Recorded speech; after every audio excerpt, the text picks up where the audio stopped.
Hello everyone, I'm Next Gen Stuff. Today I'll be talking about a game I played on the ladder. Today actually, because I don't really find that many Terrans out there these days, and I haven't posted a Terran versus Terran on my channel, I don't believe.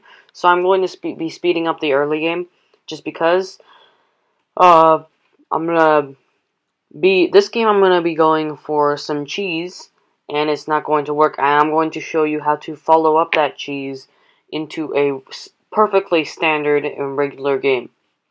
So, when you cheese, you have to cheese right first of all. But first of all, I'm going to be going for a 2 racks, not a proxy 2 racks, but a 2 racks Reaper rush. And I'm going to be getting, before the Reaper, I'm going to be getting a reactor first, which I realized was a mistake, because the standard is actually 1 Marine. I mean, not 1 Marine, 2 Marines, and then the reactor, but he actually gets 1 Marine and then the reactor. So obviously 1 Reaper can beat a Marine, so I would have been able to come up there and do some damage.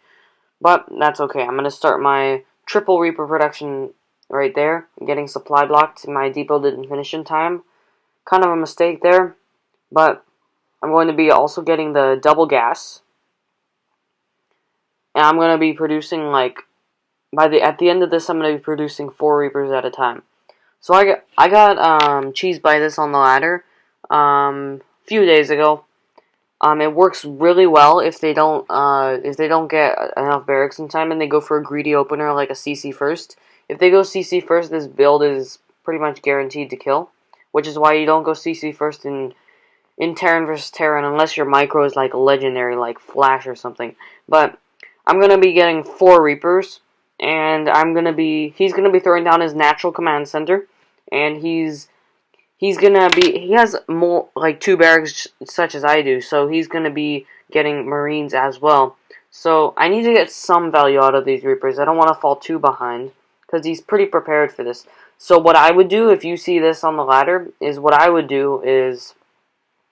actually throw down a bunker in your mineral line and in near your production, so that also what you can do is that little cliff space near the cliff where the Reapers can jump up, you can build buildings there so that the Reapers cannot jump up. That is also a little trick. I do see the stim. It could be stim or combat shield, most likely stim. So I know my window is almost done, so I'm going to jump up here. Lose a couple Reapers, but he's going to try to get the SCV surround, gets a few Reapers. But this big thing is the Widow Mine shot, and that really hurt. So I know by this point he's going to be far ahead. So I'm going to drop my 3rd CC. You see right there. I have a 3rd CC, and I'm going to drop down a bunch of barracks. He's telling me my window closed. And since I've been so aggressive with this opener, I can now get back into this game and get much more further ahead with my really early 3rd CC. So now I'm going to make sure you have constant SCV production from 3 bases, because my natural expansion is already done and I'm morphing that into an orbital command. So I'm getting ready for any sort of counterattack, and I put 1 Reaper at the watchtower, just to make sure that he doesn't go for a massive counterattack and destroy me. If I were to go for a proxy 2 racks rush, and it wouldn't work like this, he could pretty much just go for a counterattack and kill me, because the racks actually have to fly back. So you have to rally back, like I've seen some players do that, but making sure as you can see, my income is actually higher now because I'm going constant SCV production on 3 bases. I'm seeing when he takes his 3rd base, but after I get saturated on my 2 bases, I'm going to go ahead and fly that orbital command over and start mining from my other base. He has his Widow Mines planted there, very nicely done, to prevent any further Reapers from going up. But I saw the factory with the reactor, and I noticed he could either have Hellions out from that factory with the reactor, or he could have Widow Mines out. And either will take care of the Reaper. So tanks are also very common in TVT. As of now is the meta right now, just because that area splash is really good against Marines. And you all know about Marines who are like, you can't see any Terran play a game without at least 1 Marine. So I'm going to siege up my tanks here, and I am saturated on 2 bases, so I'm going to be flying over my 3rd CC.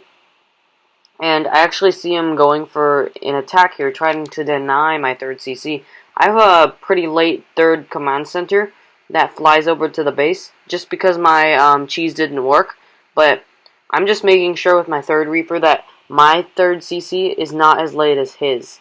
So he's going to be coming over, and I see that he actually doesn't have a huge force just because I made these tanks.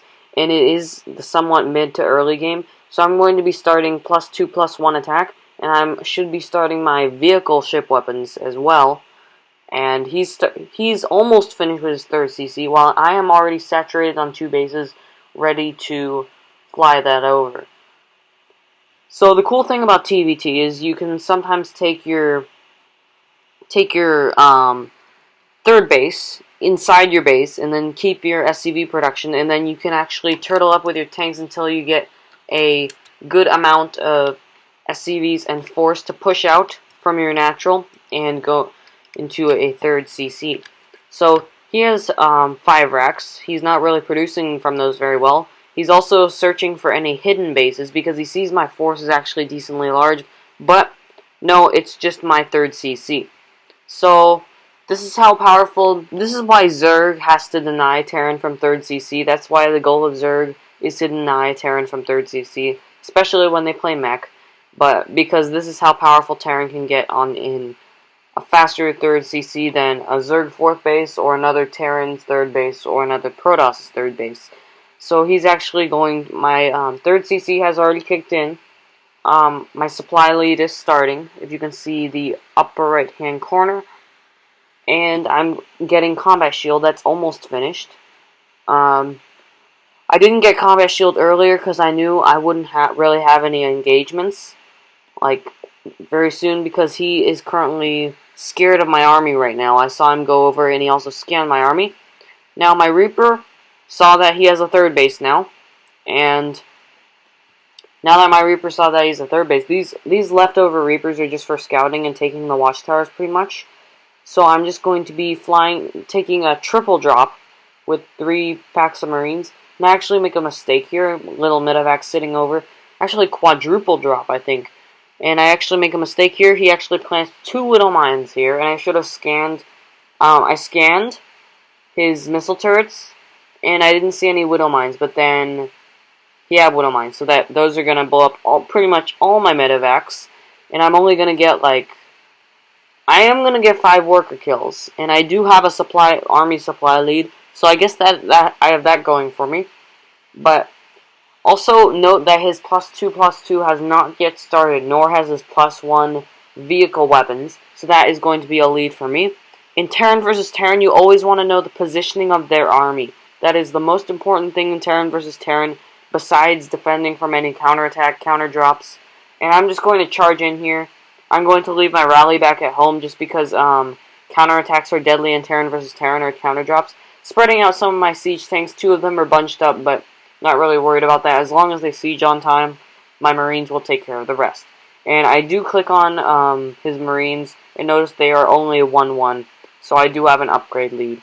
He could have taken that upgrade lead because he had an earlier 1-1 than I, but he forgot the armory, and he also ran a factory out in front producing tanks. I'm not sure about the placement of that, but I'm going to be mining from a 4th CC very soon.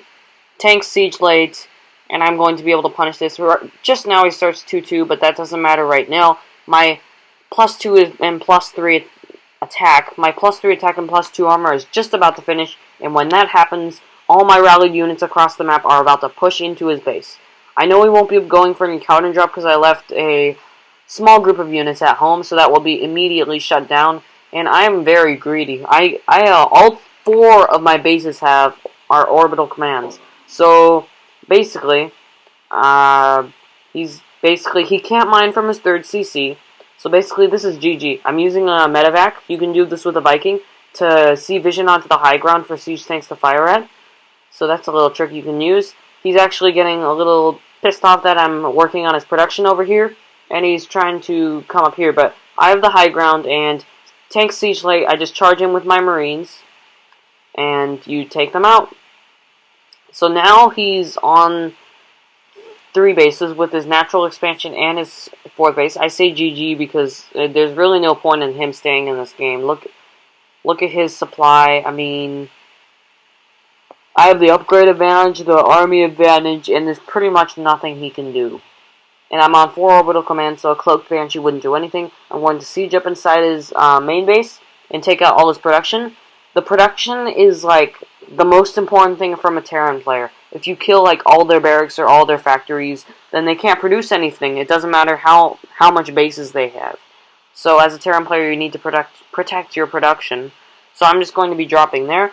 He's going to be getting Vikings because he realized that's how I drop onto the high ground. Otherwise, he can fire from the low ground. So I think he knows also that this is pretty much GG. But I'm just going to bait out his Vikings by putting a medevac there, even though there's nothing there. And I'm just going to pick off a Viking or two. And I'm going to scan and take out those 2 tanks that are about to siege up and blow up my stuff on the high ground. And he's oversaturated on his 1st, 2nd, and 4th base. And I don't know what the heck is the 4th base doing. It has like a bunch of barracks and tech labs on there. But my +3/+3 is finished, and my +3 vehicle weapons is finished. So anytime now, I can charge up the ramp and just take it out. It doesn't matter how many SCVs you have to repair buildings, buffering for the tanks. Tanks siege late again. I'm not sure he had to charge down the ramp like that, but doesn't matter now. And he is going to GG out of this pretty soon. So I have a group of Marines and tanks cutting off his rally point in order to protect this 4th base. And this 4th base was his lifeline, and he is not coming back into this. So I hope you enjoyed this game. I've never posted a TVT before, so tell me if you like this. And remember, in Terran versus Terran, it's all about the positioning of your army and your money, basically. And when you get more money, you build more buildings, you produce more stuff. And you use that stuff to kill your opponent. Sound fun? Yay. I'm just putting a medevac over there and moving it around just to taunt him because he doesn't have any Marines. But anytime now, he's going to be saying GG because he has basically no army supply. And there's pretty much no way I could lose this. Even if I gave this to like a person new to StarCraft and I told them what the A move was, they could win the game. So hope you enjoyed this. I could upload more TVT. Most of my videos are TVP, or Terran vs. Protoss, and very few Terran vs. Zerg, but for some reason I play a lot of Protosses just because Protoss is said to be, I don't know what the balance is. Protoss is said to be OP and Heart of the Swarm, but I don't know. Okay? See you in the next one.